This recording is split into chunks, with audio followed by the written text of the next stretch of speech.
Hello. Sorry about that. Just a few tech issues. Typical day. Anyway, let's call her some Star Wars today. We'll start with the Weequay, or Akbaz, as his name says. And if for some reason I finish him up, I've got a couple other pages in here that I could move to. So yeah, and then I'm going to use, I've got these Grisé. I dropped, I think on Monday. Yeah, it was Monday. Sort of a video where I tried them out, and pretty cool.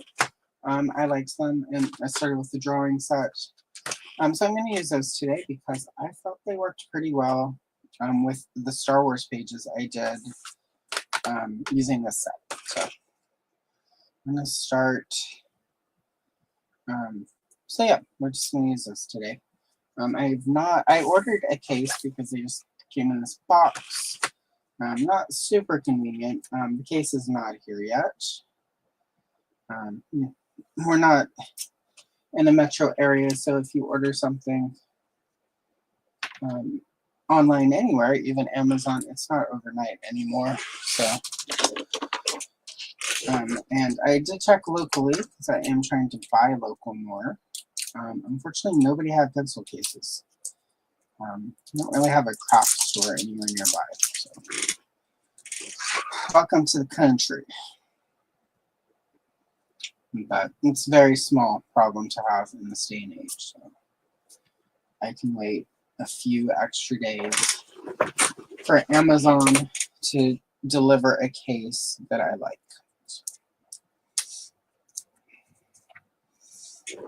All right, let's see. And hello, Ria. Lovely to see you. And it was your birthday recently. Happy birthday. Hopefully it was good. All right, let's see. I have part of the tech issue I was experiencing was a new setup that hopefully will help me keep better track of chat. So you'll see. Really quick, I'm going to adjust this camera. There we are. And then I'm going to move the box cutter. Excellent. There we go. All right. And we've got a Weequay. I'm going to start. All of the colors that were in the set are in the bigger box. So I'm just going to start with these so I can use these up first. And a lot of these colors will actually work for our Weequay friend. And I'm going to pull up really quickly a reference photo because, yeah.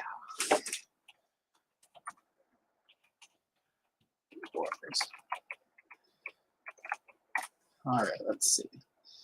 Here we go. He's more commonly known as the Weequay action figure from the vintage toy line. He is from the era where everybody got a name. And I don't think there's necessarily anything wrong with that. I've heard some people have mad feelings. I mean, you know, if it's a vintage spinner, I don't care if it's Hammerhead or Weequay, but more modern stuff, I like that they all have their own names.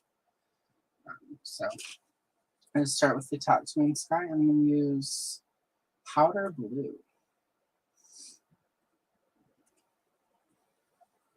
That's it. Keep it going. It's not really, I mean, like there were some Star Wars reveals recently, but not anything that seems significant to me. It's been really weird lately. I'm not one of the people who hate new Star Wars. I enjoy quite a bit of it, but I don't feel as much of a need to buy all the new stuff if it's not original trilogy or prequel.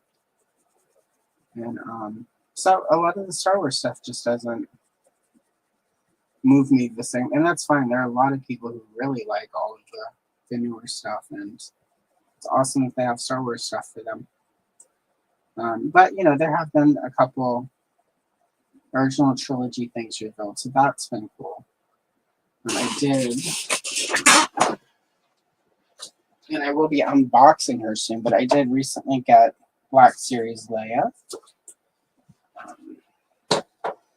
And I have the recent Vintage Collection Leia from A New Hope. And the Black Series Luke and Vintage Collection Luke from A New Hope. I also have them. They're just stacked away. Since we're not quite done with the remodel for my actual studio and collection room, a lot of stuff is put away. But I think once I have all of that set up and I can do some proper sort of unboxing videos, I'm probably going to do a comparison for May of all of my all of the New Hope Leias, starting back from like 1978, at least in the 3 3/4 inch scale. So just because it's a variant of Leia that has been done many times, and there aren't a lot of good versions of the figure. For some reason, it seems like they've had a hard time getting that one right. Let's see. All right. Perfect. Amazing. I'm glad to hear that too. You deserve a good day. I do as well. What's difficult though is where we lived, we were so, and Matt had worked for a while for Amazon, but we were so close that there were things that we would get within 6 hours. And it tended to be things like cat food and, you know, cat treats and things I would pick up for the cat. So that was always cool that, you know, I could order stuff for them and it would be there right away. And a lot of the art supplies I would order. So like that was always nice too. Especially because I'm very impulsive about art supplies. Like I will see something, I'm like, oh, I want to try it. I'll order it, but then if it arrives 2 to 3 days later, then it might take me months before I'm actually inspired again to pick it up. So it's one of the reasons I've started doing all of the pencil test videos on the channel, is because I will see all these cool sets of pencils and I'm like, oh, I should order that. And then I don't get around to playing around with them unless it's like, oh, should make a video, and then I schedule it into my production schedule. And then suddenly it's a much easier. So there will be quite a few videos with me testing pencils in the next coming months as I cycle through all of these like budget sets I picked up. Because I was like, oh, that looks cool, let me try it, and then never did. So yeah, you guys get to benefit.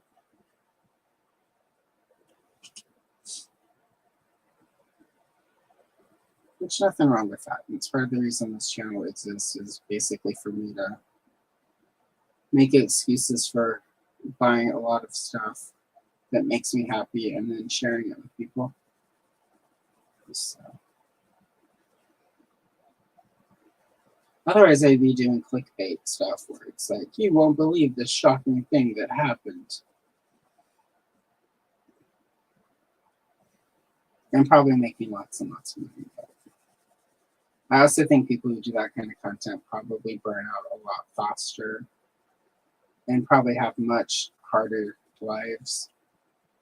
You know, because those people, I think, probably make their living off of YouTube, and it's like, one bad video could throw your entire, could be like your rent or your mortgage or whatever. So not necessarily a game I want to play.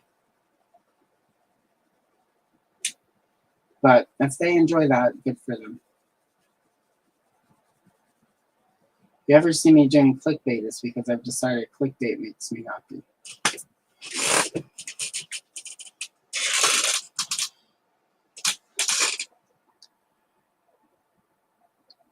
Yeah, it's true. Yeah. Sometimes, yeah. And really quickly, Dave, I'll be hanging out with Dave and Dre later this evening to talk about TV shows and whether or not they should be remade. So there is a link on the my community tab to the live stream later tonight. So if you guys aren't doing anything else, come hang out in the chat with us. I definitely have already warned everybody that we will be discussing Charlie's Angels. So, but other TV shows will come up for sure. So, but yeah, come hang out. Hang out in the chat. I'm gonna now that we're getting semi-settled, I'll should start popping up more. Got more bandwidth to go do other things. So there'll be lots of opportunity to see me being a jerk on the internet with everyone else. Also, you may hear shouting in the background. The cats are up to their bullshit today. We've got all the windows open because it's a nice day here. It's like sunny and, you know, everything's cool and pleasant. So we've opened everything up because it's been closed up, thanks winter. But also just because all the outside smells are coming in, the cats are up to it. So if you hear screaming in the background, that's Matt being terrorized by the cats. Gotta love spring. And it is almost springtime, so. All right, there we go.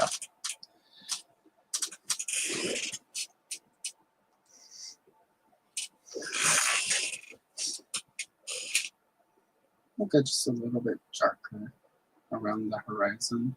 I know tattooing was not very, it was pretty much faded out because it was either over in, like, what is it? It's not Morocco, gosh. I can't believe I'm spacing on what country it was in. It was in a desert, a real desert. And then in Return of the Jedi, they filmed in, what was it, Yuba County, California, I think? Or maybe parts of Arizona. They were in an American desert, but still, like, the sky doesn't get really dark blue out in those places. So, again, we're going to do a little bit of a creative license and sort of darken it up a little bit. I mean, like, you get dark blue skies, like, in the evenings and stuff, but during the brightness of the day, not so much.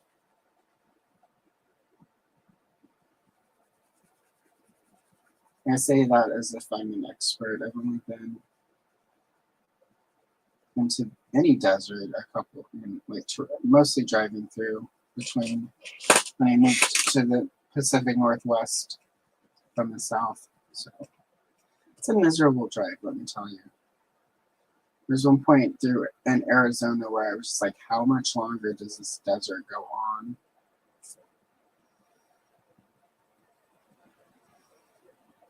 So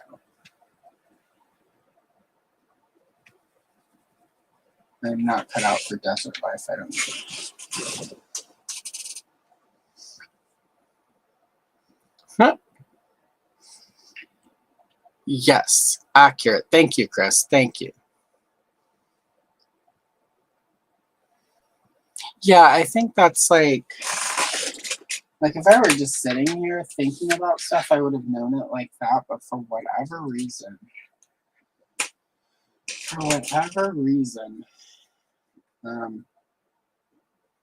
it's just, luckily it's mostly trivial stuff.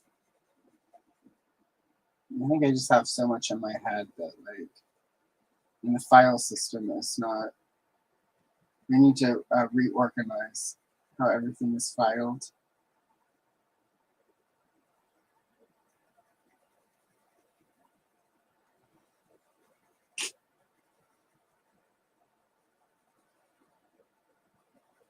Just gonna really roughly use this jasmine.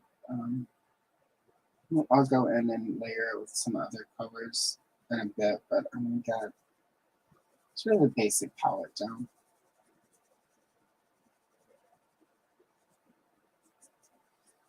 For the background, anyhow. And then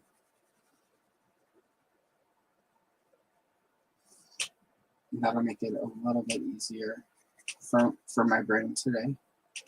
Also, I am going to put on the background music. Because it's just at that point where it's like I can't hear anything. Everyone's quiet now. And I'm going to turn that down.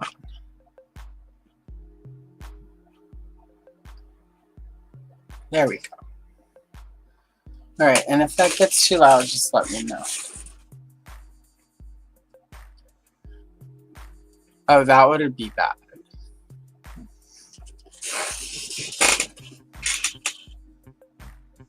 That's the easy stuff, though. I do sometimes.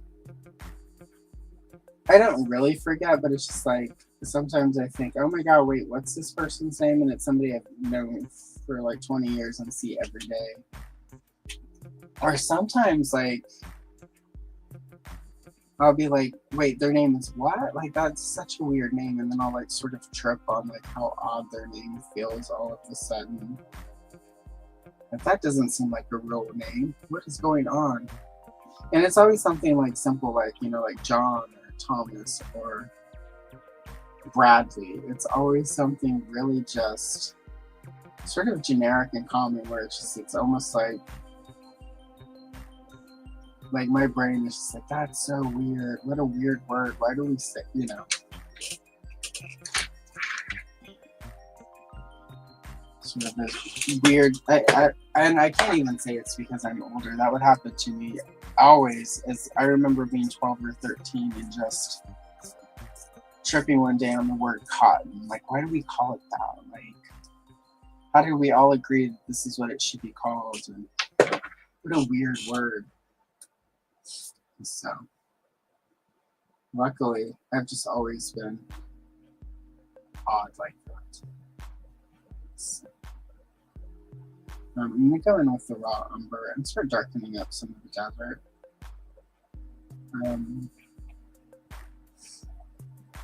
Again, the desert of Tatooine doesn't necessarily have quite as much.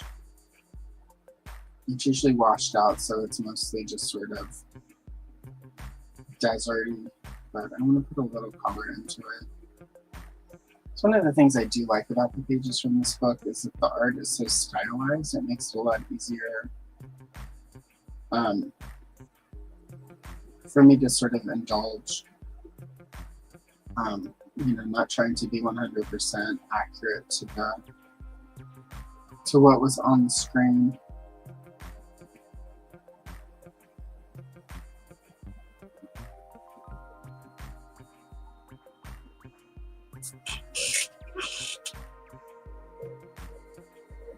As a curious, the entire book is a very curious style because normally Star Wars stuff is very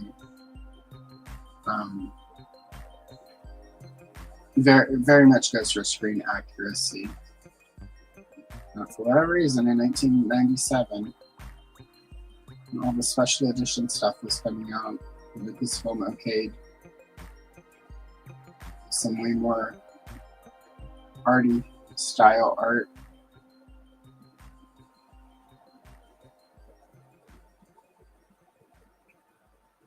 It's, I don't know, that whole era too, like the Power of the Force 2 figures, like they're all muscular, they're all really built.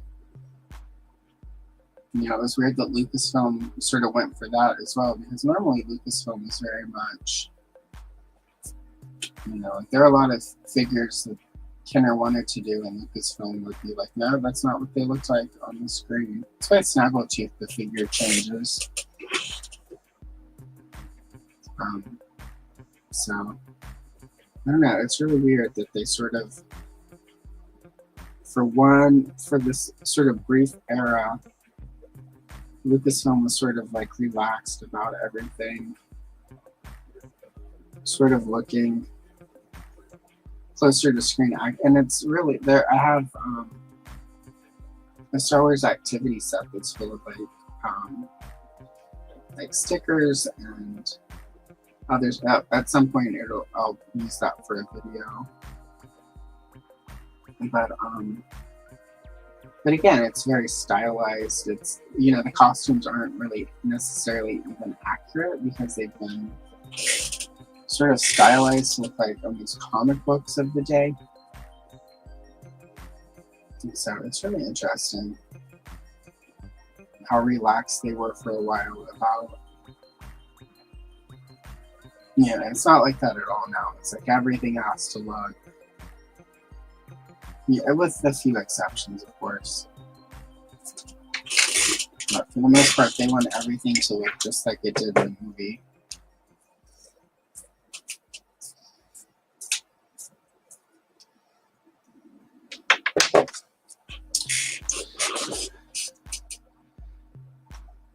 Oh, thank you.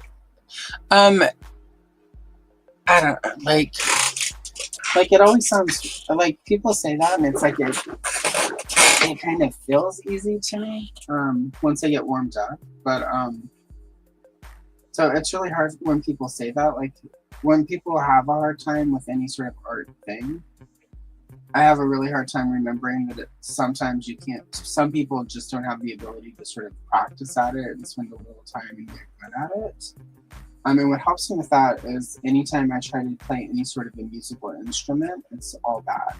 So I try to relate it to that. Like for whatever reason, I just can't grasp musical instruments. So I try to remember that and try to stop.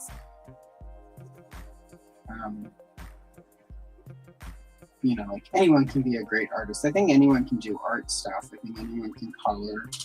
But there are things I think that are just, you know, the line between talent and practice sometimes. So I'm trying to break myself of saying, you could do this too. There's a lot you can do though with at least coloring sort of through practice. So it's kind of why I like doing the adult coloring thing. It's a lot easier to sort of, it can be very technical. So I think it's a lot more accessible to people. I think that's why you see a lot of people who do adult coloring, because it's, you know, a little bit easier. You know, you might not ever be a great artist who can draw or paint from scratch, but pretty much color in the lines and layer some colors and add some stuff and come out with something pretty awesome. So that's my story, and I'm sticking to it. I'll have, at some point, Dave, we'll figure out a time to have you on one of my Sunday morning streams and have you come on. We can color Ghostbusters or something. I don't think I have any Back to the Future coloring books. So, but, yeah, we'll make it happen. Again, everything has been sort of, all the moving and the remodeling and all the things, it's been really hard to sort of schedule, other than the 2 or 3, you know, I have Andrew and Chris Plastic on quite a bit, but it's also really easy because we know each other really well, so it's a lot easier to sort of hang out and just chat. Whereas with you, we haven't gotten to chat one-on-one a lot, so it would take a little bit for me to, you know, figure out. Saying like the chemistry of it like comes out a certain way, but like there's a chemistry just hanging out with friends and like so anyway, yeah, it's just that's a little bit more until you get comfortable with someone.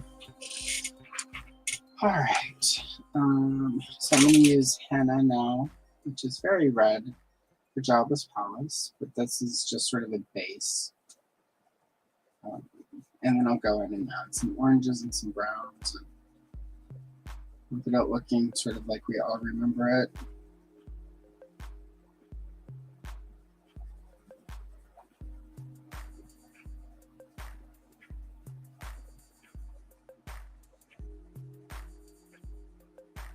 There we go.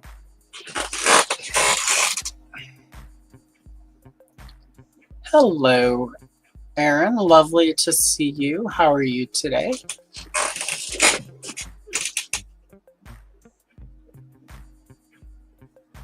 So I need to figure out when to have you back so you can talk about your book and your channel.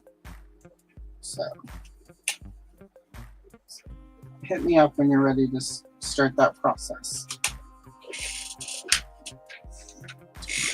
layer a little brown in with the henna. Not a ton, just slightly. And this is raw umber, which is specific to this. Other sets are going to have, say, raw umber, but it won't be the same shade. That's the one thing that sort of annoys me about all the different princess sets, is that there's no consistent naming between the companies, which makes sense, but still.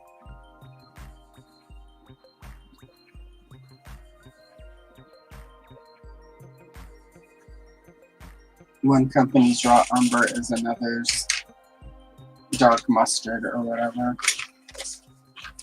Alright, we're going to go into the box.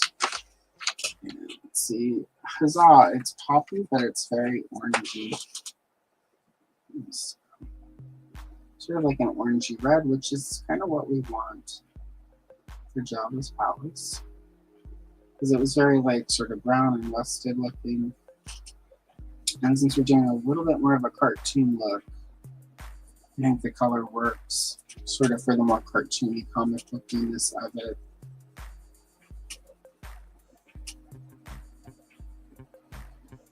I love the Return of the Jedi cover. Three of them actually.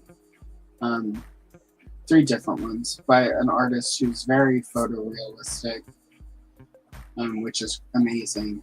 And those are the ones where it's like I really try to get as close as I can to actual screen accuracy, just because the art is so good. Like, it's really, like, her likenesses were really good. Almost so good that I at times wonder if she had a really good white box and just was tracing photos, which is possible. That is one way. That is one of the methods sometimes used for likenesses. If the requirement is the likeness needs to be good. And so in old Superman comics, they would go in and like paste a Kurt Swan Superman face over other people's art so that Superman looks like Superman.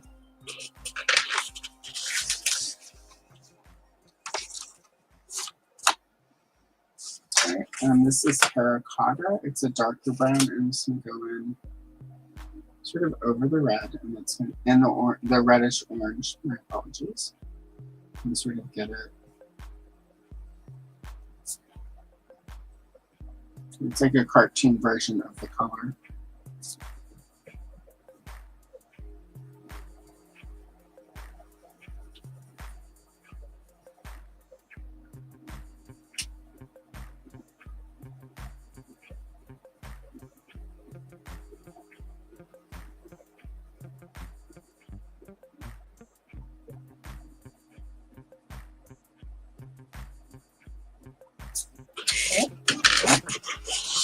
Let's see.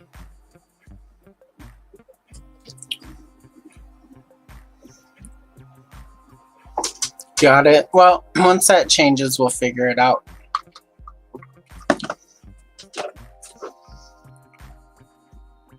Yeah, because even with that, we couldn't even necessarily do a pre-record easily. But we'll figure it out, and when you're ready and when it's possible, we'll make it happen. No rush. If the universe and the fates allow, we'll all be here for another 20, 30 years. So I'll be like 1,000 years old still on the internet coloring stuff. Still telling people, bring out the olives and trashing. Oh, that reminds me. In case nobody has told you today, remember, Moby is trash, everybody. Moby is trash.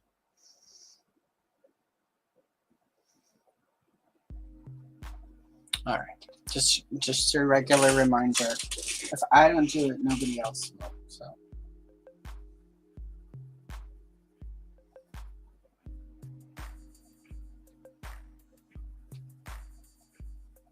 I'm gonna use, this is lemon yellow. Well, it just says lemon, but it's obviously lemon yellow. If you watched the video, you will know that I complained there was not a cream color in here. That was the only thing I really didn't like about this box. And usually for clouds I would use like a cream. So I'm going to use the lemon yellow really lightly, and then you go in with like an orange or an orange yellow, and we'll stylize them a little bit so that we get some dramatic tattooing clouds. Which isn't a bad complaint to have, honestly. It's like the one color was missing. And not that it was missing, just that it wasn't included. And I thought there were too many blues and too many greens for them to be missing like a cream. But it's, you know, a lot of sets don't necessarily have a cream, so it's too bad. But otherwise, it's a pretty good set.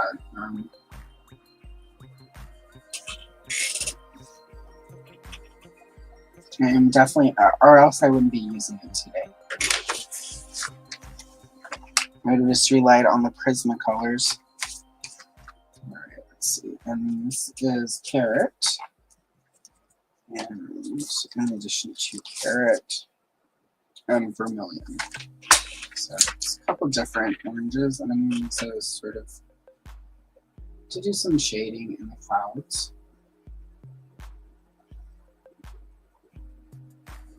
I'm going to go in with the white and the yellow afterwards to sort of soften the edges and blend it out some.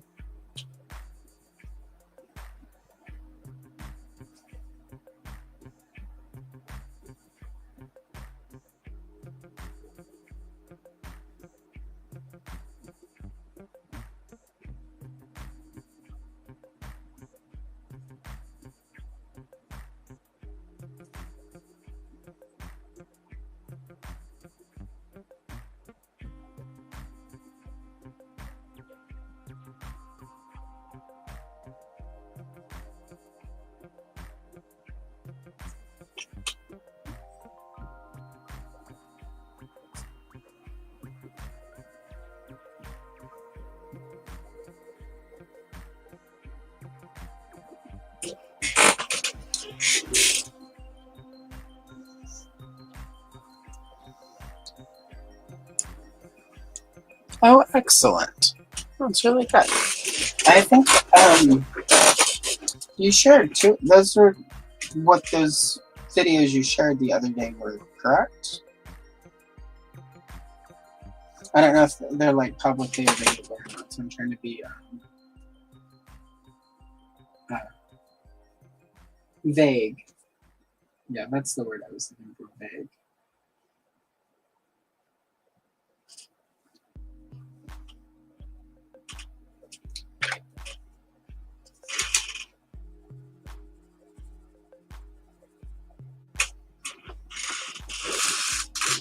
Oh, perfect. Okay. Yep, that's working about the way I wanted it to, so that's good.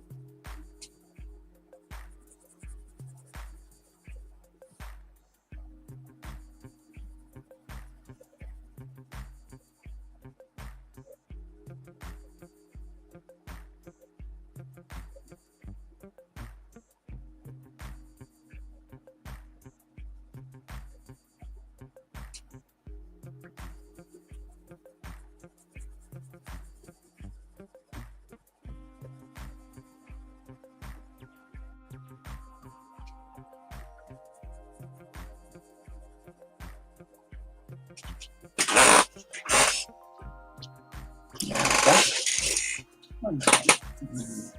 I'll start down here, bottom. And go a little bit darker into here.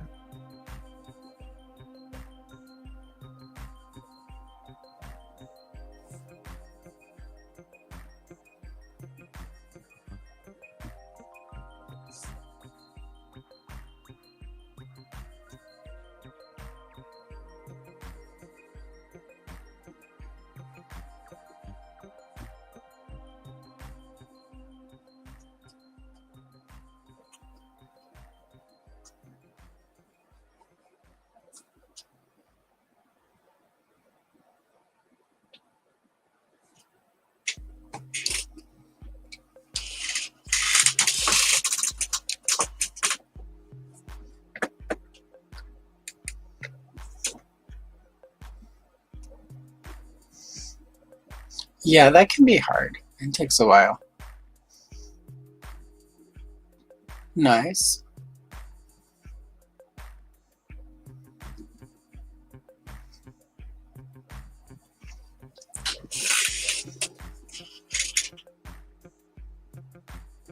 Yeah, it can be hard. I still have a hard time doing voiceover stuff. It's been getting easier. Um, just because I listen to my voice so much now. Because I'm making videos, but I've been doing videos for 2 years now, so it's taken about 2 years to where I can get to the point where I can listen to myself on headphones while I'm editing and sort of go over and over and over a couple times and listen to the different takes and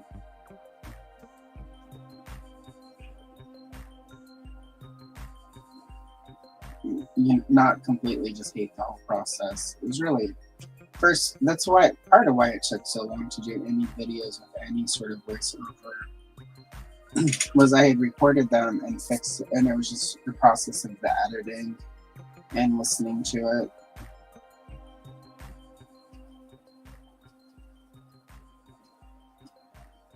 What's fortunate is a lot of sort of younger people. That's not an issue they've had because sort of YouTube and video and all of that has always been a part of sort of the world that they live in. But for those of us in sort of Gen X and older millennials, it's not quite as. I remember when the Polaroid instant camera, when that was a thing, and it was like very exciting. The pictures came out right away, and you have to take your film in and wait a couple days. I don't think I'd ever been on video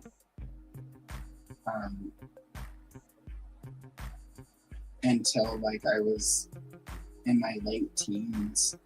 It was like, and it was for some school function thing, like a play or something where somebody's mom brought like their expensive VHS camcorder and recorded footage, and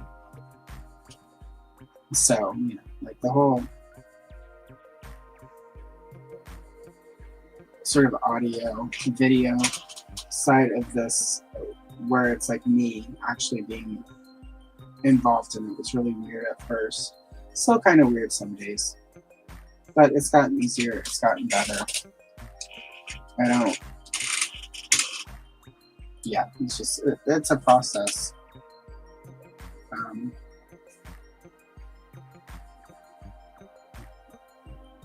So yeah, even selfies, like that's not, like again, you would take a picture with your camera, but like it would take forever. And I don't ever really, you always got somebody to grab the camera and hold it and take your picture. I remember one time in like 98 where a friend and I did like what basically was a selfie where we held the camera out and on top of us and took a picture, and it was ridiculous.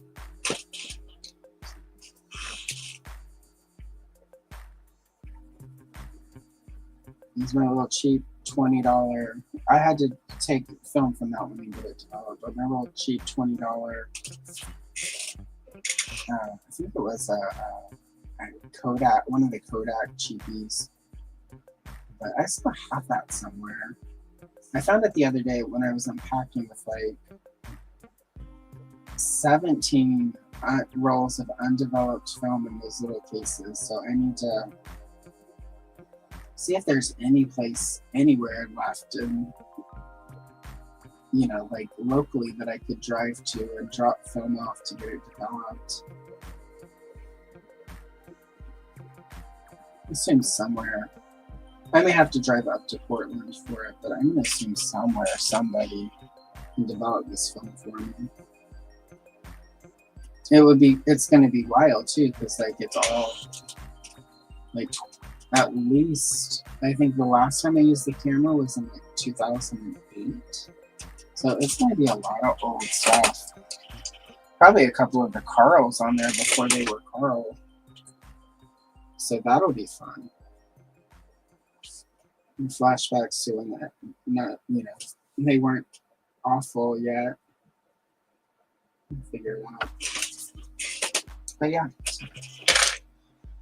All right, our clouds are done.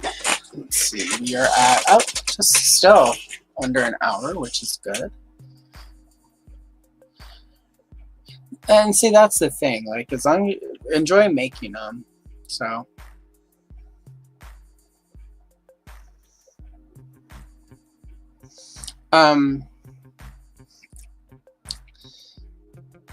Yeah, so one thing with it that I've been practicing with, and this is a tip from Derek J. Huva, get your microphone and your laptop or your phone or whatever you're using to record and throw a blanket over yourself. It will help sort of give you a studio sound. So.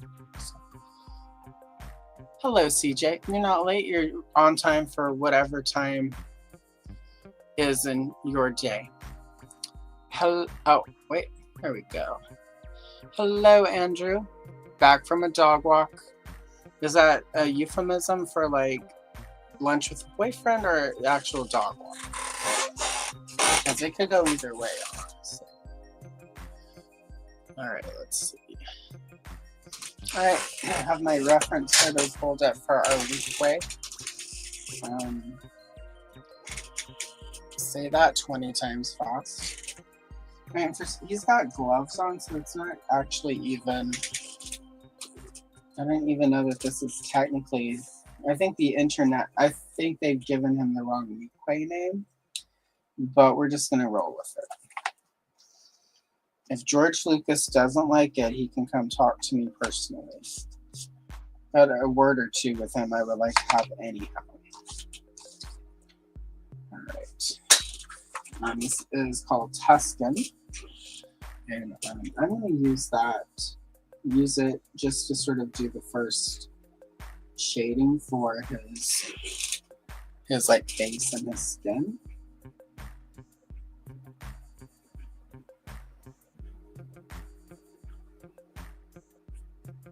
His skin is very like sort of reddish brown, so this will be a good place to sort of start him out at.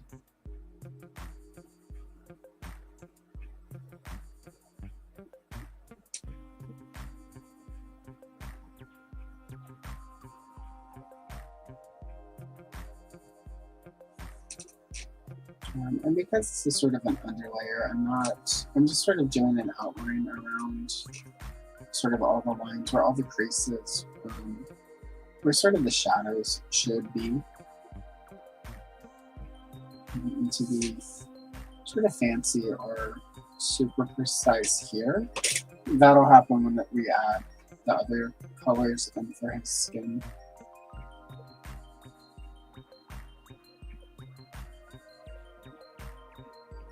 And sort of giving us a base to work with.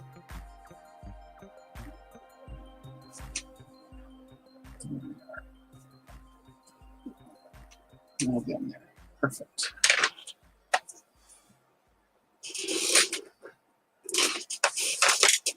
All right, let's see.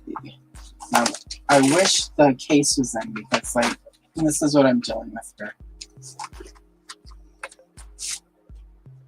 So this will be the unpredictable part of the stream, is me having to sort of dig through everything to find the colors.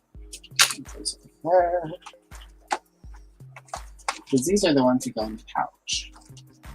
Yes, I am that sort of OCD about it. And it's pomegranate. Let's see, and this is just brown. We definitely want just brown. And that's chocolate. We'll definitely need some chocolate. And ochre.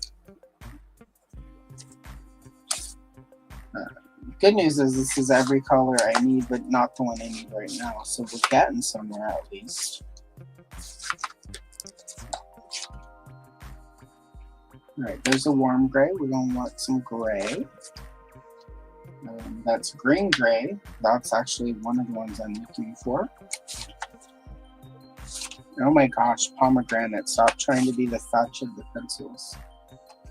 And keep sort of shifting.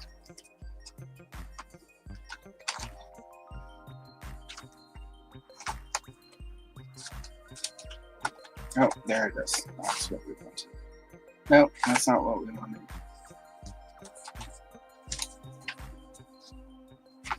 There we go. We wanted the black. Alright. Alright, so yeah. All of that. We're going to start with the black. I'm just going to go. I'm not. Technically, these braids are a weird gray color, like a grayish blue. So I'm just going to go through there with black to sort of put that down. Because there's not really anything in this box that quite matches the grayish blue that they usually use, at least for the action figure.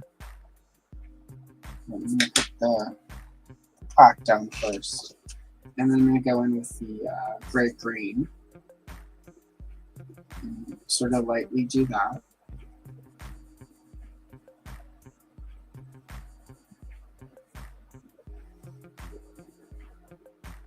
And again, I'm not going to be able to achieve sort of the bluish gray that I wanted, but this will work close enough. This is a situation where good enough is good enough.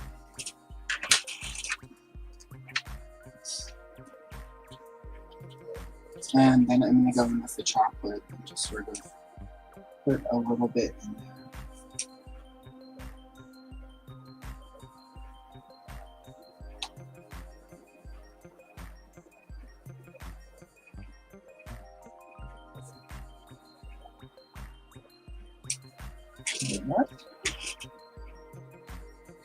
His braids are done. Go in with the chocolate, and not a lot. This is just another sort of shade undercolor. I'm using a little bit of the chocolate around where the Tuscan was. I forgot what color it was, and then just kind of go over it, sort of blend it. And that'll start getting his skin tone sort of where it belongs. And that's going to wrap it up. There you go. Alright, so he's got a lot of brown. So his tunic thing here is brown. Uh-oh. I did not.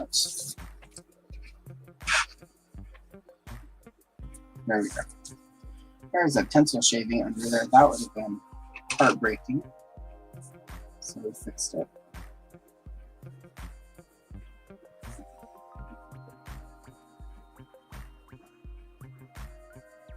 Yeah, when you hit something under the page that you didn't realize was there, that always kind of blows.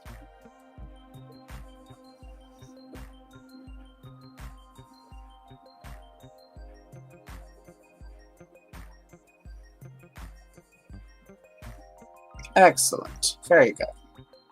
Oh, wait, what? But, you know, okay, here's the deal. If you're a dog, there's one that's going to be more interesting. I'm just going to say. Most hot dudes are, yeah. So.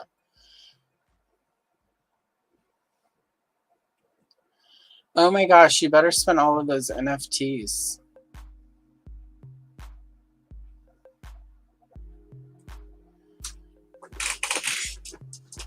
The rumor about the McFarlane Superman figures is that there was going to be a hot girl. And allegedly he's doing, not superpowers though, all of his other range. And also that there's going to be a Supergirl movie figure. But also Spin Masters had announced a Supergirl movie figure, so...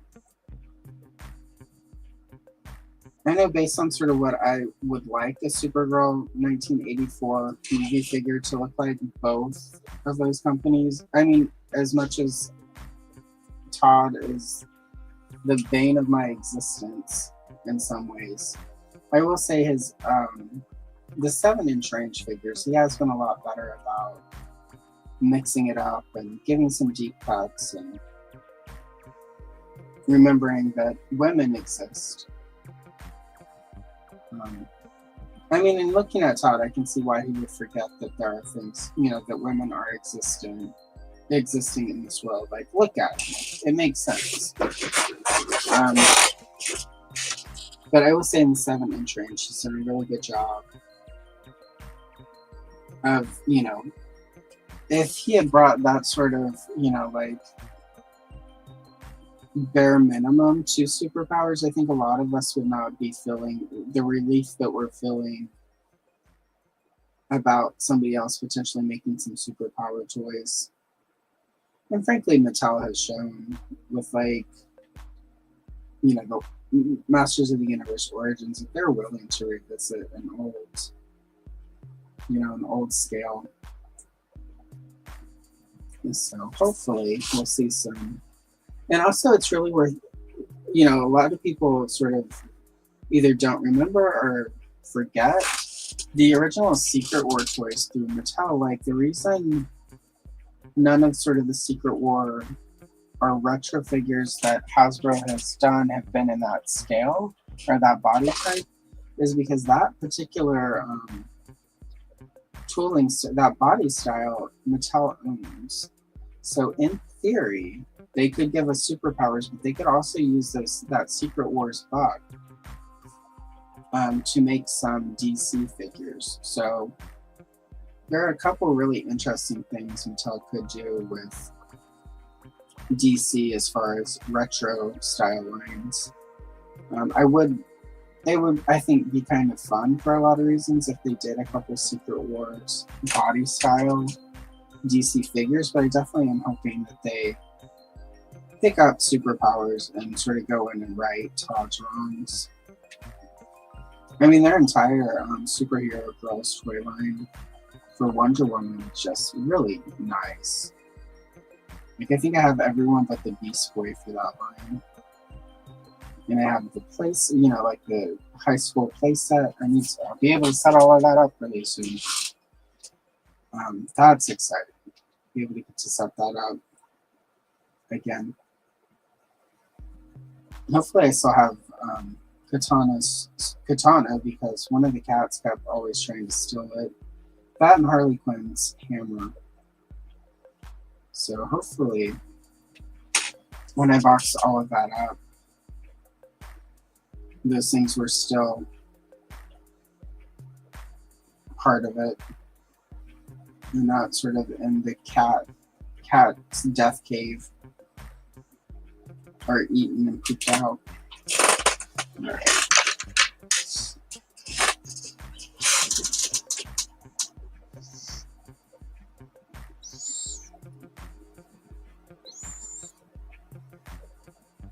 Yeah, he's not gonna. Yeah, superpowers as far as unless there was a woman buck already in the works, we're not gonna see any women in whatever superpowers is left for the rest of the time he has. And I think last night on Gotham City Tonight, it may not have. I don't know if I think Toy Otter said in the chat that Mattel doesn't take over until third quarter 2026, so we still have like a year of Todd toys. Yeah, right. Let's see, there we go. Hello, Black Phoenix, and happy birthday, Alex. It's Alex's birthday today. Please, everyone, say happy birthday to Alex. You know, there are a lot of people in the sort of toy tube corner of the world who are making really bad rap disses. I'm not going to be one of those people. I'm going to stay in my lane and just passively aggressively make snotty comments about people under my breath. I know where my skills lie with that, and I'm going to stick there. So, but I am sure there are a lot of people who could make some really brilliant diss tracks from Moby. I mean, basically every song Moby does himself is a diss track because he sucks so bad. So, like, he's covered.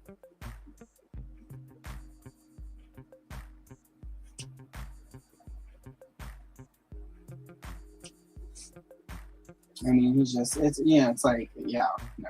Mm.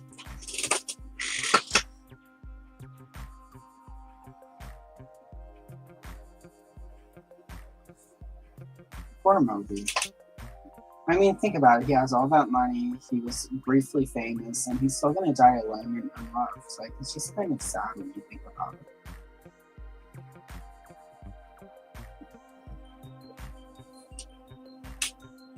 Alone, bald, and ugly. Like, it's just a terrible, terrible fate for him.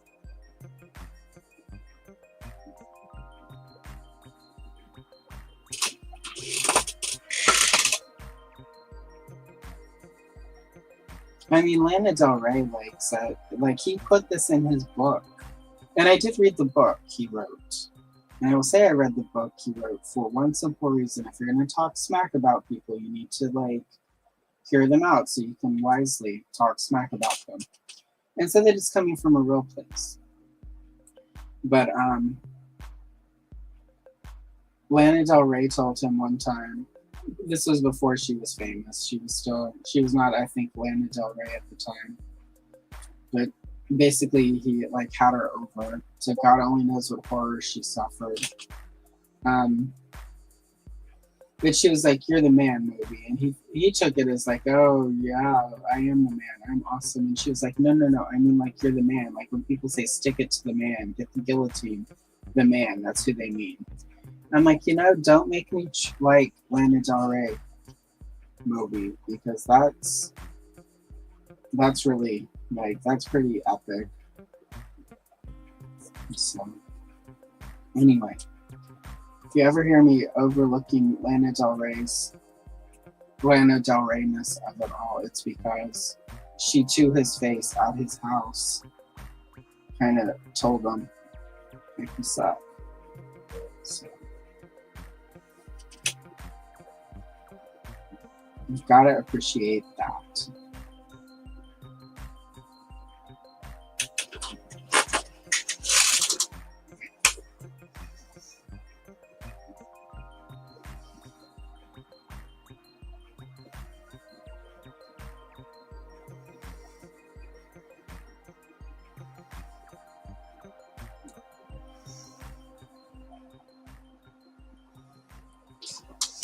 Yeah, I am hoping you get that. I mean, like, that's sort of the problem with them doing the superpowers the way that Gunn is going to do it, because it does sort of kill the toy line. But at the same time, like, one thing we do know about Mattel is they do actually listen to the people that buy their stuff. And I think they would be really dumb not to, like, realize that sort of a lot of the, like, you need kids to buy the toys, obviously, but you also need the adult collector market. And I do think Mattel is smart enough to see that, like, adult collectors want a actual superpowers line, that does sort of pick up where the vintage toy line left off and isn't 3000 Batman.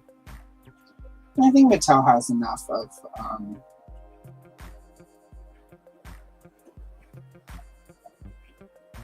I mean, like, a lot of people don't, like, McFarlane has come a long way, and he's definitely sort of a player in the toy industry, but he's not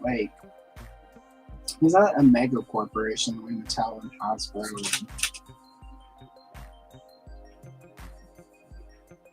Like, he's not that big. He's sort of like, he's no longer a boutique company. He's just like mid. So, like, there are stores that, like, will probably not touch McFarlane toys I mean, my Walmart cleared out all of the McFarlane stuff, and all that it has is the Spin Master stuff, and they've actually replaced all of the pegs that had McFarlane stuff on it with Spin Masters. So it's really clear where my local Walmart falls as far as McFarlane toys. I mean, it's still a lot of Batman, obviously. But I think with Mattel, like, they'll be able to get those SKUs opened. for a year or two, and if you know, if they can kill it, if they can hit the right balance of stuff kids want and you know, adult collectors, I think they will do pretty well. I mean, that's the thing. Marvel Legends people, I've heard a lot of people like, oh, they're, you know, like they have some waves that don't land, but overall, Marvel Legends, like, you know, they're peg warmers, yes, but there are figures that don't peg warm. There are figures that sell really well. So I think Marvel Legends can get away with peg warmers, and you know, like the Eternals thing, people want to cite, like the movie bombed. Like, for all intents and purposes, the movie did not do well. The toys did not do well. That's just the nature of a licensed property. And yeah, Eternals will be eternally clogging up shelves somewhere, but like that's a really small compared to how, you know, like what never peg worms, what does sell really well for Marvel Legends. I think we just get in bubbles as adult toy collectors where we think, oh, they must be doing horrible. This one character has peg warmed for 6 months now, and that's all that's left. It's like, yeah, that's all that's left, because every time they refill, everything else sells out. And so I don't know. Like, I always take it with a grain of salt when people talk about how Marvel Legends is hurting or in danger, because that's not what I see when I go to retail.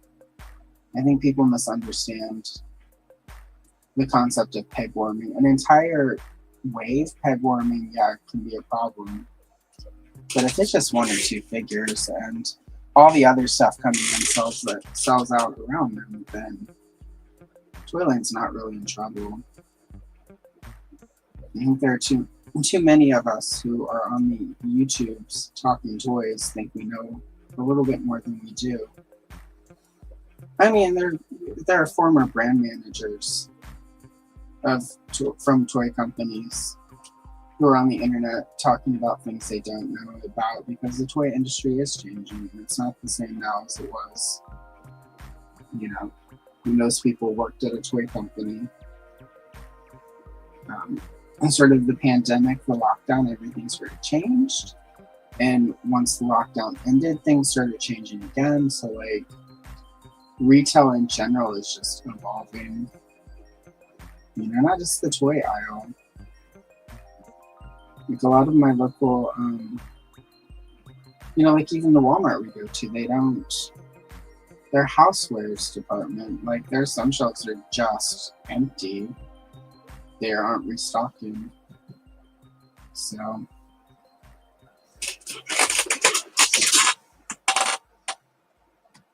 oh, that looks really good. Nice. So I had to stand up to look at it.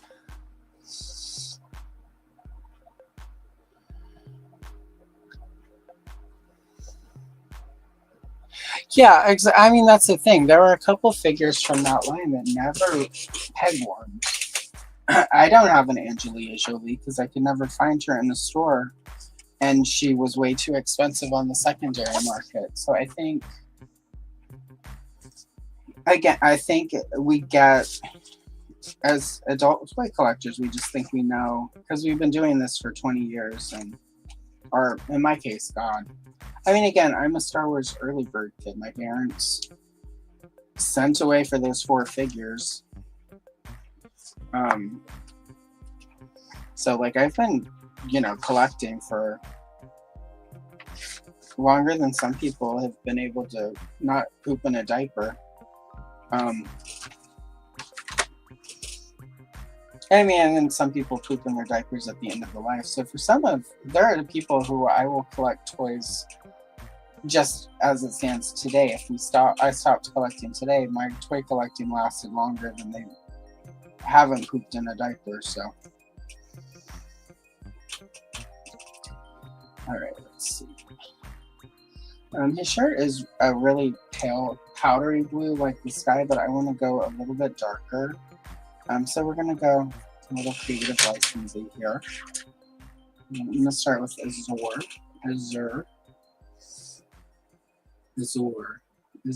I don't know how do you say it. My accent keeps coming out when I try to say it. So we're going to use this blue. And put this blue in there.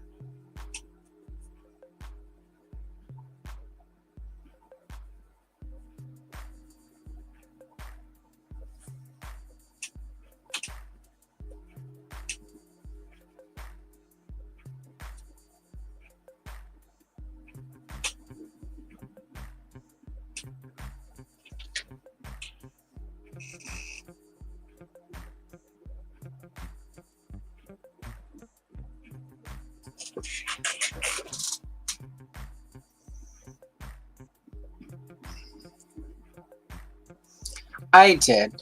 I couldn't resist.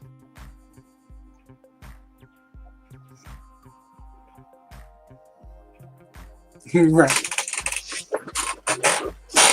I think what I liked about I think for me part of it was sort of knowing that by them doing this, they have an idea of how many people will actually buy something. So it's going to help them determine how much to make of something. So for instance, there'll be when they hit sort of the bigger items, the characters that everyone does want, there's a less of a chance of the people who really want that particular figure of having it sell out, because they know based on how many people are paying for Club Grayskull, like if every one of those people order the maximum of 3, we need this many figures, and then we want to order this much above so that when it's available to everybody, we can make sure we have enough. So, and I think based on the fact that Geldor and Rio Blast didn't sell out, I think both of those are still available, which I hit my 3 limit for both of those, unless I open a second account. But I would buy more Geldor. He's, you know, like, I could customize him into other things. But I think with that, they're wanting to sort of figure out what the actual interest is. Just in sort of who will buy anything that's Motu and who cherry picks. So I think it'll help. It'll prevent some stuff from selling out, which is going to be important when we get to sort of, you know, everyone's very much, they need to finish the vintage line. It's like they will in like 2 years probably. Because the Origins cadence right now seems to be every other month they do an exclusive. And we know Voltak is coming, and he's part of sort of the 40 years of She-Ra.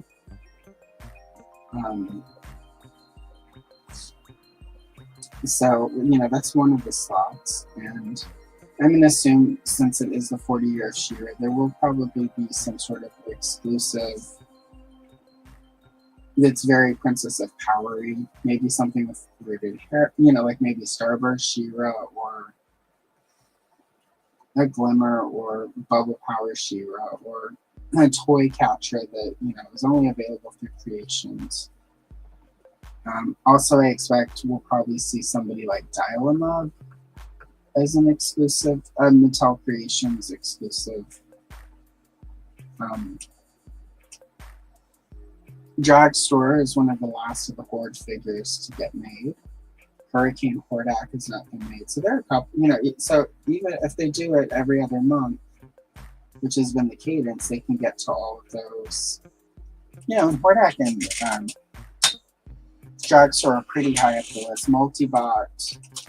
I think Multibot will probably be like Modulak was, where he's a retailer exclusive, where you can get him like through Entertainment Earth, Amazon, and Big Bad Toy Store. So I think we'll see Multibot this year. And when that happens, that pretty much, you know, finishes off the vintage Horde figures. And I think everything else that's left from the vintage line we'll see next year as Creations. And then that's around the time we'll be wrapping that up, is around the time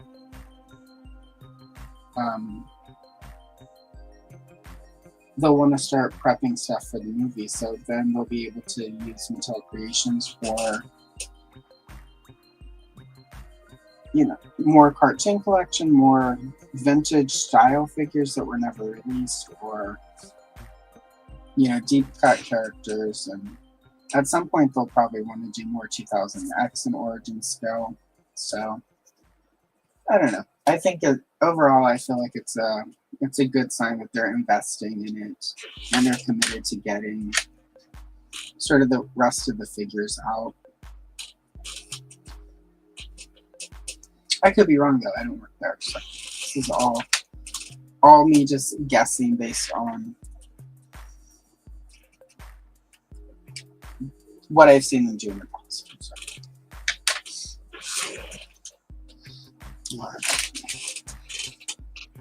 I'm going to use this gray green for the straps and his leather belt and sort of the rest of this apron thing.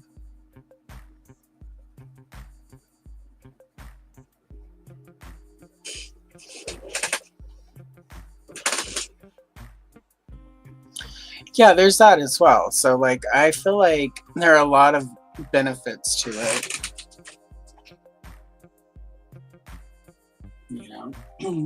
They probably will resurrect the thing that sort of the fan favorite figure thing. So there are a lot of advantages to it, I think. $10 a month to get early access to stuff before everybody else gets to it. It increases your chance of actually getting all those vintage characters that you want in case something does sell out. And it would just be nice to be able to vote, especially on figures. Like, I think Mattel isn't as online as a lot of the companies are, so I don't think, Hasbro has a whole team. Like, there are people at Hasbro that you can talk to on Instagram that will respond to you, that will reply with really, there are things they can't say, but I think most of us have at least once had not like in depth, but like I think most of us have talked to Emily from Hasbro once or twice through Instagram. You reply to one of her stories and sometimes she'll talk back to you. So like Mattel doesn't have anyone like that though, and I don't know why that is. It seems like Mattel is missing out, but I also, because of the past and because of their former brand manager, he's quite frankly not the person you always want to be your representative on social media. I sometimes wonder if a lot of his bad behavior online back in the day is part of why Mattel isn't more sort of online. Because he would just sort of jump on the internet and, there are things he would say to fans that whether they were true or not, like that's just not how you talk to the person who like is subscribing to your figure, like your subscription service that is buying your product.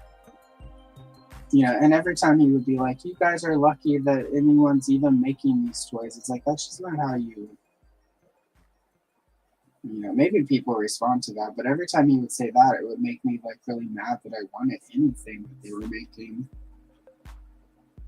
So I sometimes wonder if that's part of why Mattel is very much is online, and we don't sort of get access to parts of their team the way we do with other companies. And that could just be completely nothing to do with it, and that's just how they operate.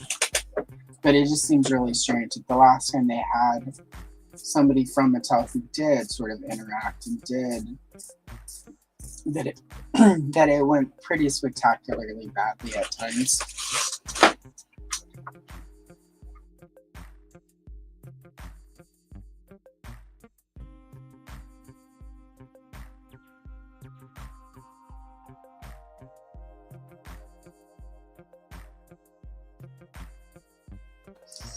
And no reason I covered it, so His name came up the other day and somebody was like, does he even have a channel? And I was like, you know, I haven't seen him in my feed for a while, but he's still over there. And so he's still doing his thing. He still gets views. Like, he's got people that, you know, are happy with, you know, like his tenure and think he's a great person. You know, like, good for them. We all have, you know, we all have people in our lives that we care about that are bad and horrible people. So, like, good for them.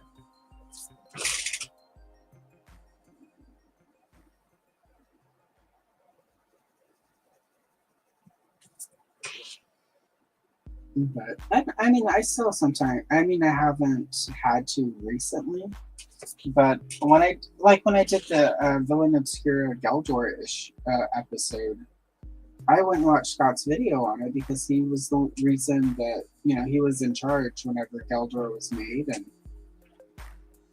he had the dates the figure was released and when it shipped. So like I was able to, you know, like I included that as part of the video. You know, there was a time where his channel was fun to watch, and it just got weird. So, but you know, for a lot of his episodes, he still, you know, has valid, good information.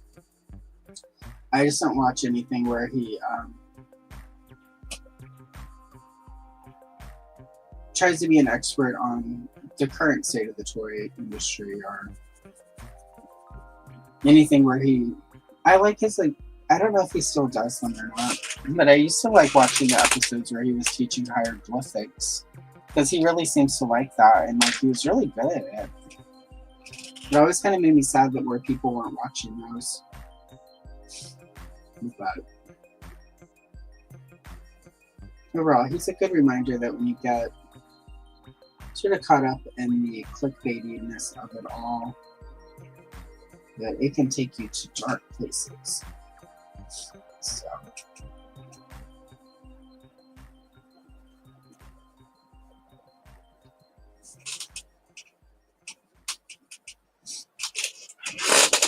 I did for a while also. He was doing a Star Wars series about Power of the Force where he was talking about when they were coming out, and like, because he, you know, like most of us, that's when he started collecting,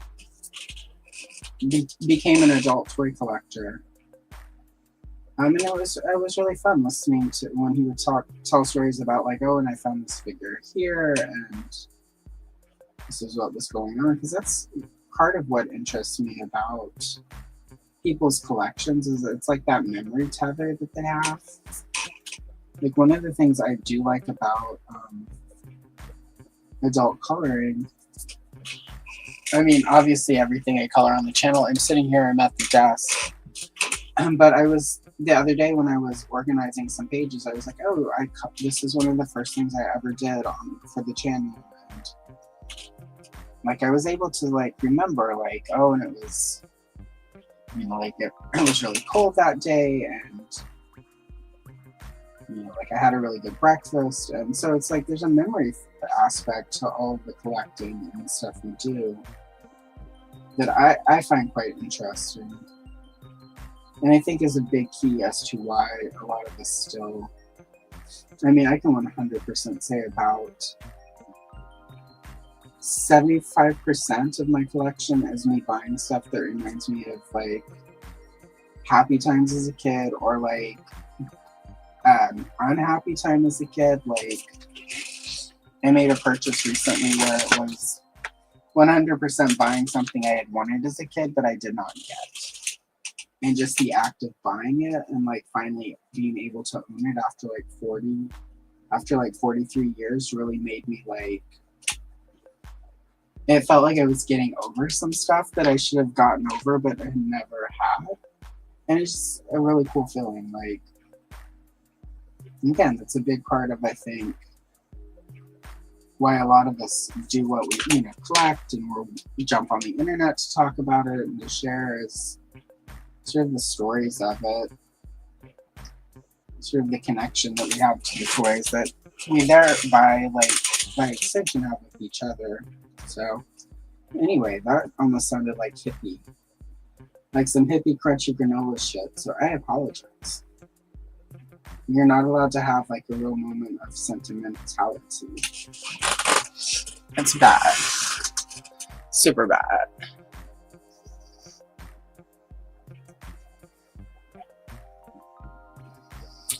Yeah, it's really weird. Like they still do all right, but it's like they haven't grown since then. I find it really interesting.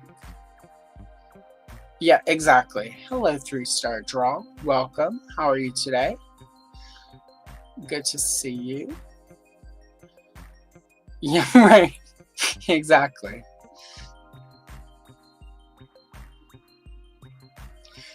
That's probably 100% it. So, but yeah, back to that, Andrew. Like, that's been really interesting. Like to watch that. Like it's turned into such a. It's like it almost created some sort of a rut, and all those channels are kind of stuck in it, and it's like, and it did Geeked Out Life. That's kind of what blew the channel up from just another toy channel, but I think, and I say this is obviously like, I'm slightly biased because I do, like I work for Jay. I'm his researcher for the Toy Geeks podcast. And so yeah, there's a little bias there. But what I will say is Jay at least really goes out of his way to like try to make it a fun environment to hang out with and try to make it a cool space. Which not everyone does. There are a lot of people who do, sort of lean into the diss track of it and like, let's call this person out who's being a jerk. And like, if I made videos every time I thought somebody was a jerk and they could be called out, like that's all I would make on this channel. But I don't. It would be really easy for me to make videos where it's like, put a page down, start coloring it, and just start ranting about somebody being a bag of dicks. But I don't feel like that's productive. I don't feel like that makes me happier. I don't think people are happy to watch that. And I know this is, as somebody who watches occasionally drama and tea videos, I feel like crap after I watch those a lot of the times. Even though it's not anybody I know, it's not anything really connected to me, just sort of the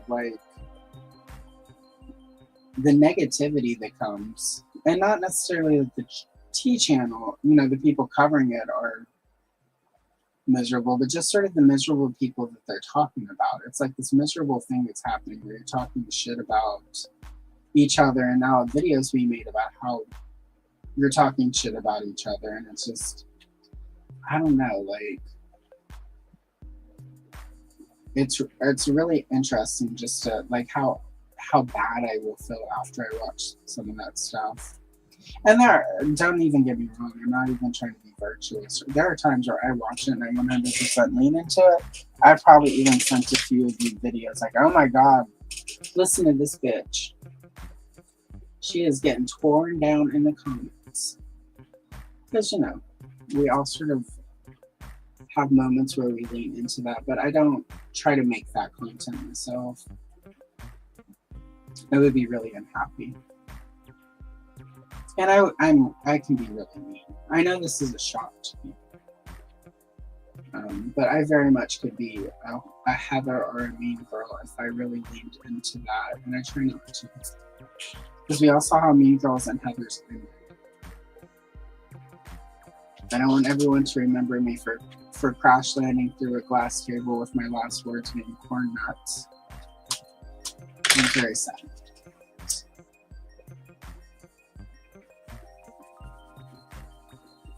Corn nuts do sound good right now.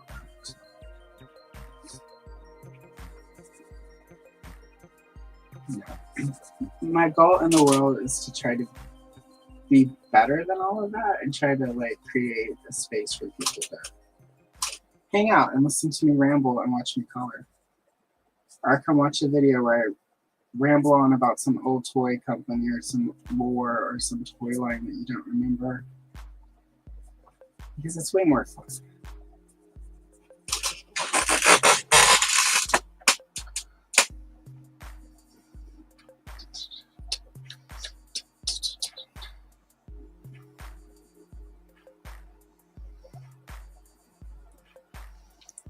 That's a good one. I liked that place. If I were buying old Kenner Batman toys, my first stop would be one of the many Kenner Bat caves. There are a couple different ones. And then the Toy Biz Bat Cave, my brother had that, and I remember that was fun. So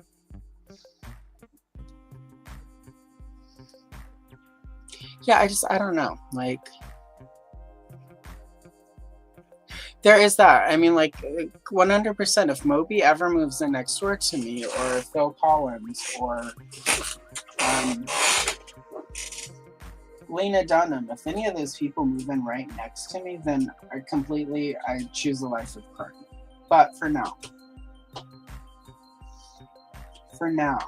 I'm trying to be a good person and put positivity into the world with a little snark and sass.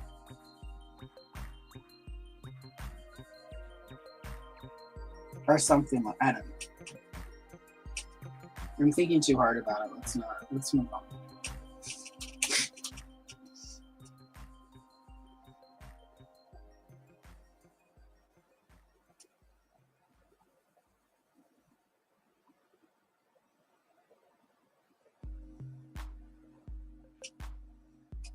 It's there's a saying, in a world where you can be anything and you should be kind.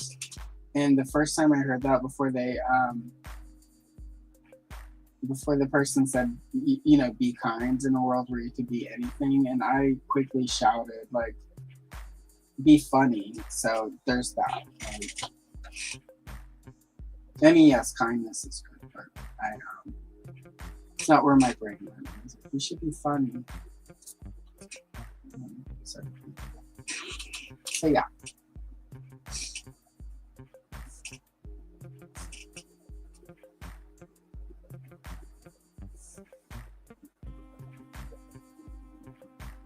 Like, I 100% do not remember him having these gloves. The action figure does not have these gloves, but whatever.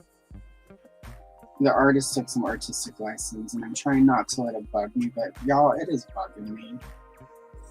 Like, these gloves are making me really uncomfortable because they're not right. They're not right. Anyway, I'll get over it.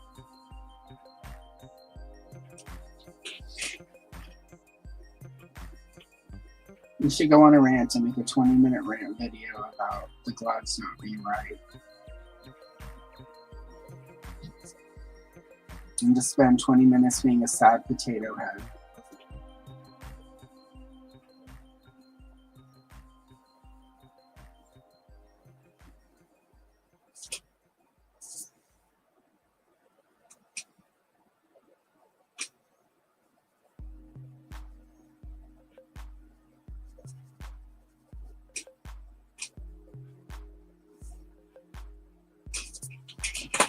All right. I have to let it go. The gloves are not. I'm literally, y'all, I'm going to spin around. I'm going to look at the camera and see what's happening in the chat. Oh my God, you're not helping through. You're not helping, Taryn. Thank you.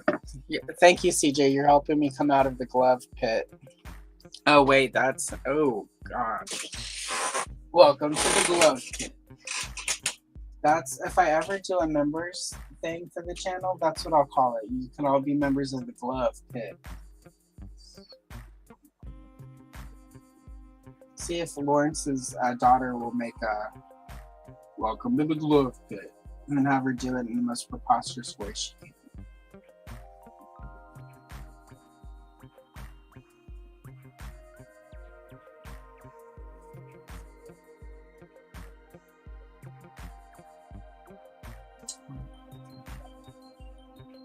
Quite like that. I like the colors that I've chosen for the inappropriate, inaccurate, weird gloves.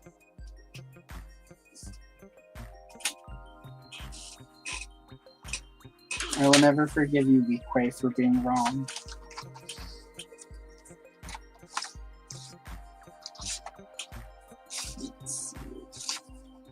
Use the jasmine for his pants are technically sort of close to the color of the sand.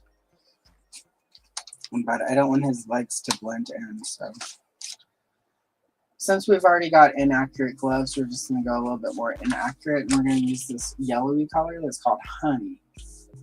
Like the Mariah, was that the Mariah? No, Mariah Carey was glitter. It was Jessica Alba that was in Honey.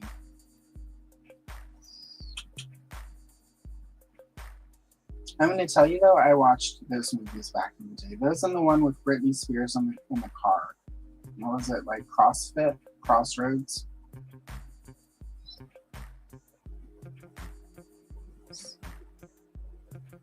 They made some terrible movies, y'all, in the 2000s. What was up with that? I'm just thinking glitter, Honey, Crossroads. And I know somebody is going to say right now, but I loved Crossroads. That's okay. Like, we can love terrible things. Again, Scott Knightley gets married. Somebody loves terrible things in this world. It's just a thing.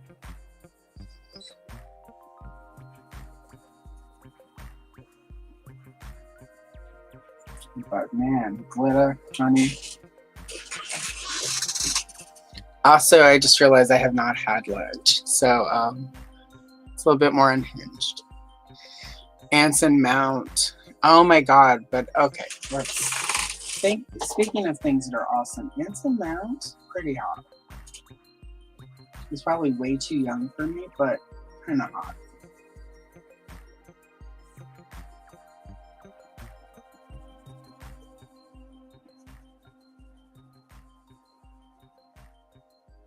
If he's the one I'm thinking of. He has to be because I made that joke about his last name says, never, you can finish the joke if you're done. It's too early in the day for me to be that dirty on the internet.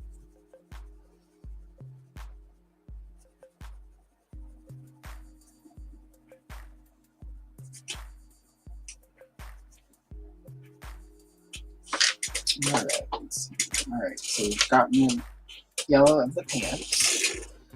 Perfect. And then we go in with the chocolate and sort of shade them. And put whatever this thing right here is supposed to, it's probably more of his glove down here. But I'm going to shade with the chocolate.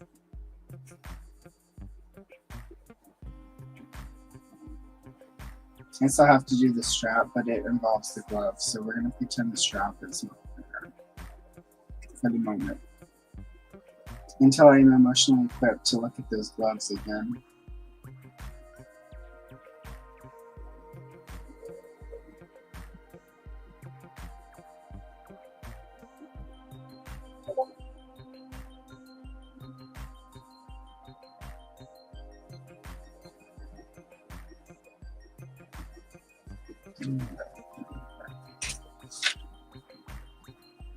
Back in with Honey. It was Jessica Alba. It was like she was like a dancer, right?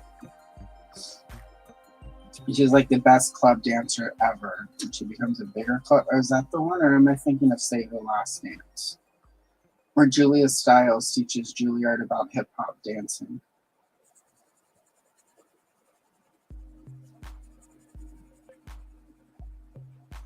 Julia Stiles.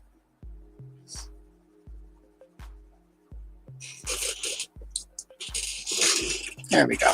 All right. The chocolate at least makes the pants work for me.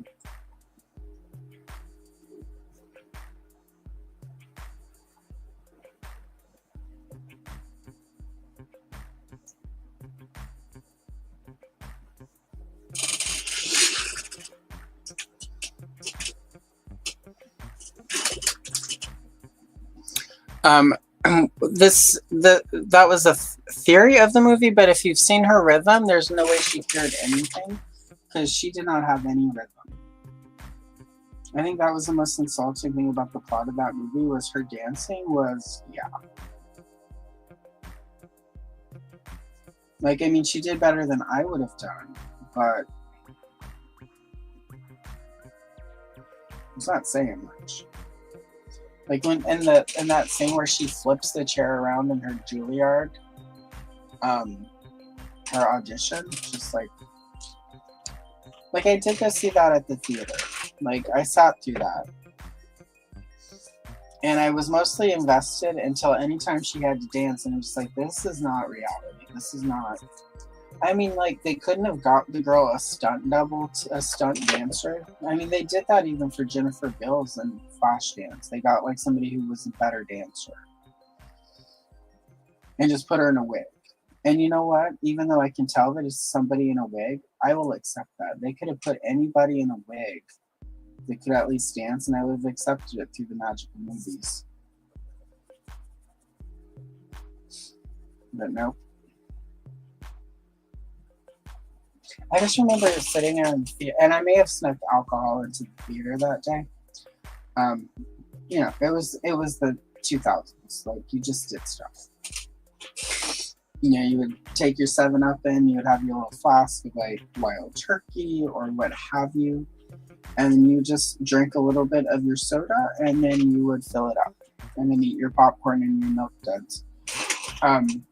So it could have been that, but I do remember thinking, like, the way she danced very flat-footed, and I just kept thinking of a duck.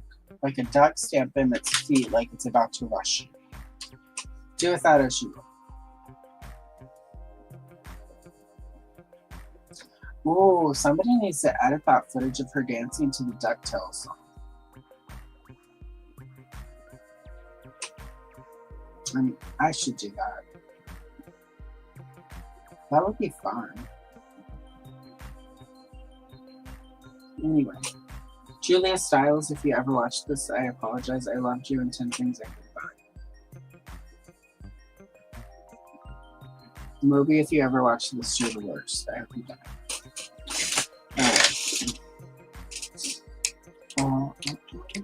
Alright, so... And I got through the straps and the gloves. Other than this little corner here, I don't have to deal with the gloves, acknowledge the gloves. We'll look at the gloves. I am just going to make it all blue like the shirt. Let's just make this guy blue.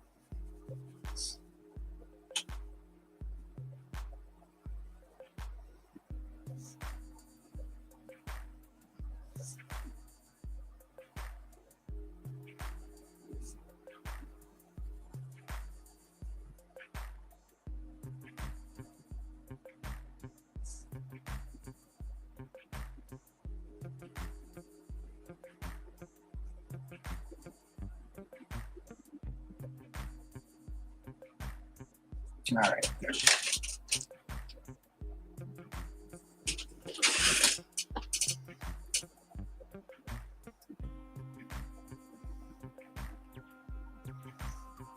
Oh, that's a much better story than Julia Stiles wrecking people's eyes with her bad dancing.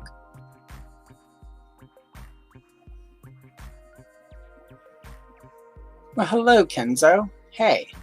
Lovely to see you. Thank you for popping in. We all could. We could all be better people with the right wig. There's nothing a wig can't fix except ugly. But if you spin it around, it would fix that too. As my grandma used to say. She also used to say, if you don't have anything nice, come sit next to me. I sat next to my grandma a lot.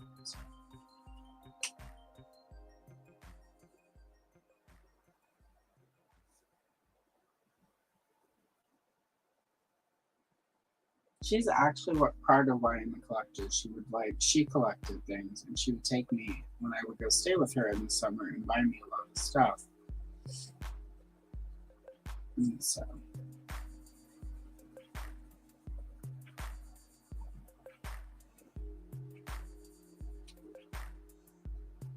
And she used to go to, she had ceramic classes and the beauty parlor, and she would drop me off at the movie theater, which is how I saw Return to Oz 3 times the summer it came out, and how I saw Goonies like 6 times the summer it came out.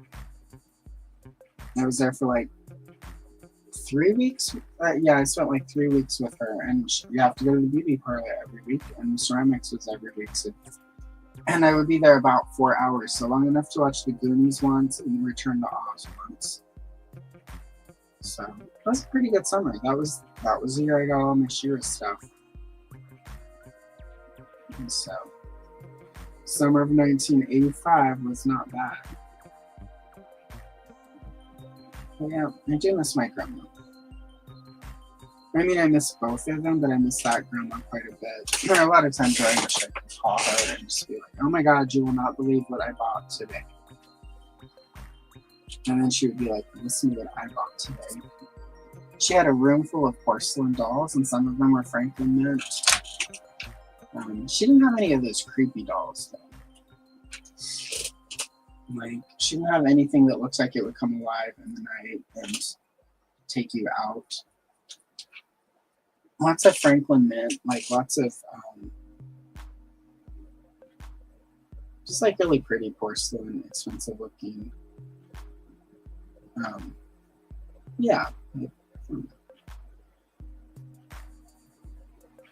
My grandfather built her an entire room in their old garage to be her doll room. So like one summer I went and stayed with them and it was a carport, and the next summer I went and it was like this cool room full of dolls. And she put her Christmas tree up in there every year. And then she would just throw a sheet over it for the rest of the year so she didn't have to decorate every year. And she'd buy a couple new ornaments every year and get rid of the stuff I mean, get rid of it. Usually it would go home with us. But, I don't know, she's pretty cool.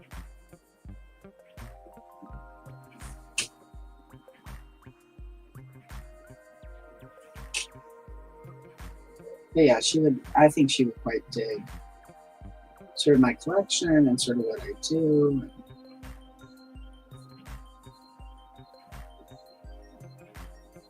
She will be sad that they don't make Tab soda anymore, because that was her favorite soda.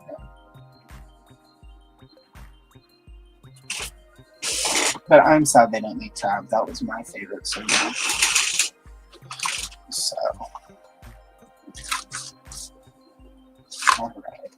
Alright, we need one final color for his skin. Let's see.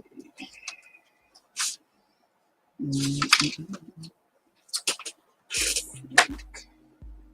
think we'll use the raw umber.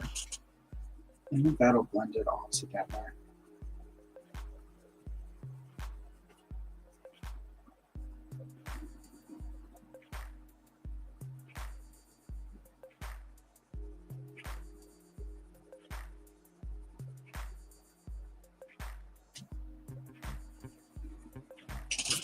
Yeah, that's working. Let's see. Ooh, I got one of my grandma's dolls. I need to get it cleaned because the aunt who stored it did not store it properly, so it's a little. It's not like moldy or anything, but it's like it was a big Renaissance style doll, so it had a really big hoop skirt. So probably not.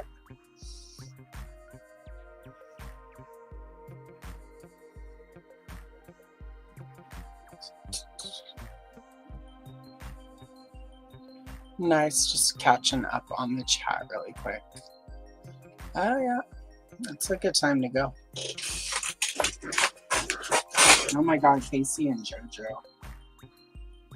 Whatever happened to them, I wonder.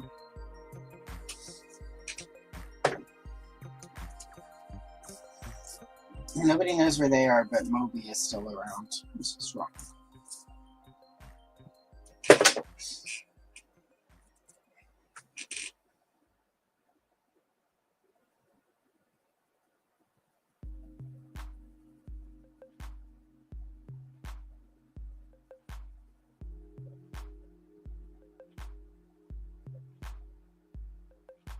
There we go.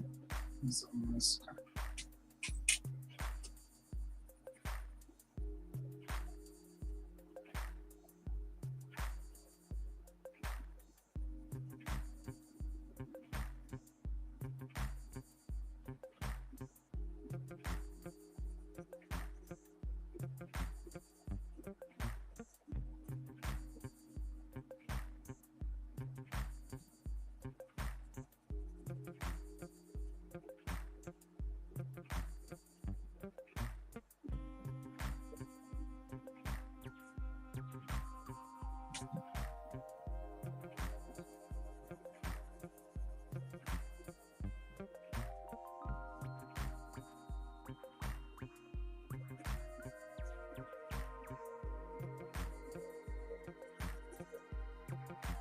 of it.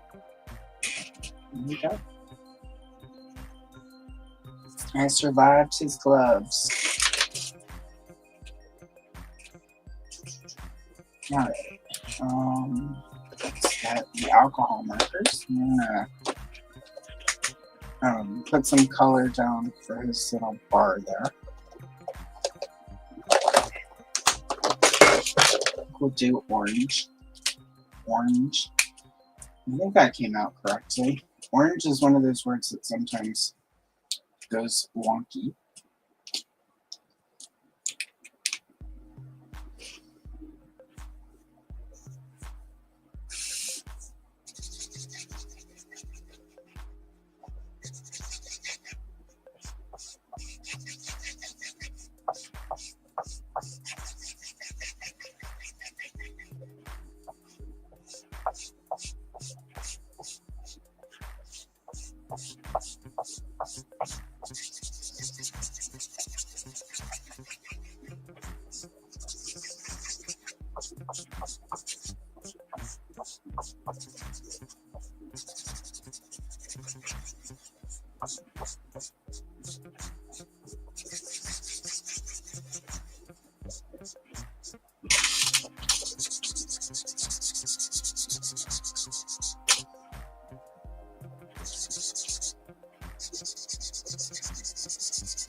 I think he's done. I keep wanting to tinker, but I think he's done.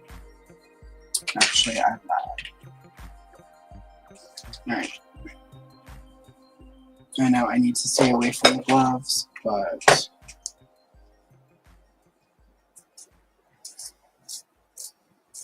add just a little bit of shading to them.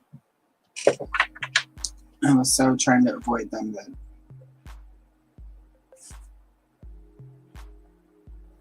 maybe just a little bit. I'm going to use the chocolate, since the chocolate has been the unsung hero of the page today. Just use it to add a little shade here and there, which gives it a little bit of depth. Doesn't need a lot though.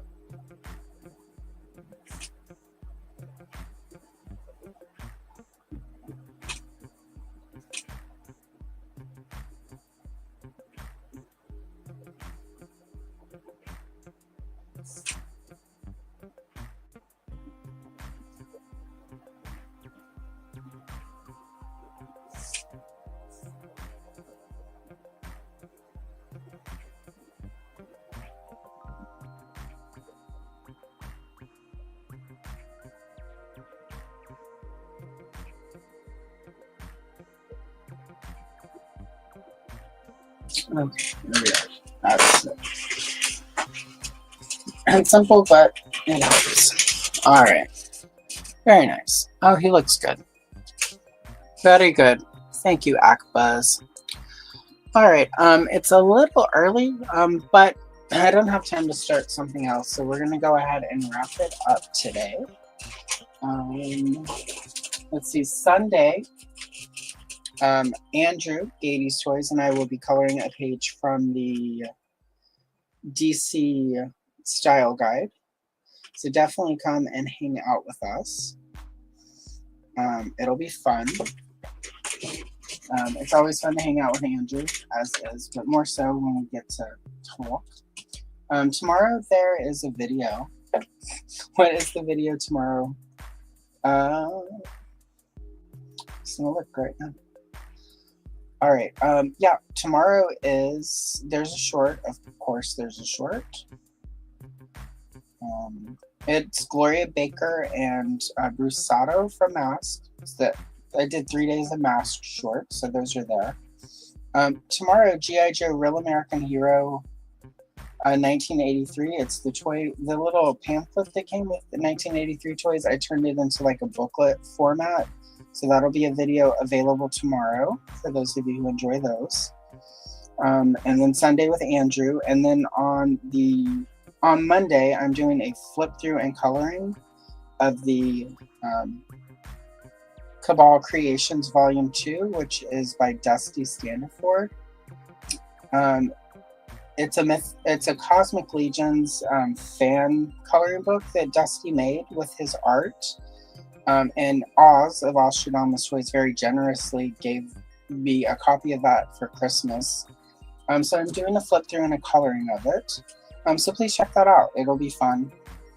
And then there will be other stuff. Keep your eyes open. We will be live solo on the 14th. And on the 14th, when we're here, we will be doing Return to Oz. It edged out a little bit of the Goonies from the poll I did. So we'll do Return to Oz in the next solo. And then we'll do Goonies in the one after that. So everybody wins. Anyway, with that, we're going to go ahead and wrap it up. Thank you for hanging out with me. Oh, thank you, Stanley. Lovely to see you. Sorry if I missed you earlier. Anyway, thank you so much, everyone, for hanging out with me and listening to me ramble. Today's been a rambly day. It happens. I didn't eat lunch before we started. That's one of the things. And so I do appreciate you. I will see you in the next one. Also, community tab, there's a link to the live stream tonight with Dave and Dre talking old TV and whether or not it should be remade. Hope to see you all there. If not, I'll see you again in the next one. Thanks. Bye.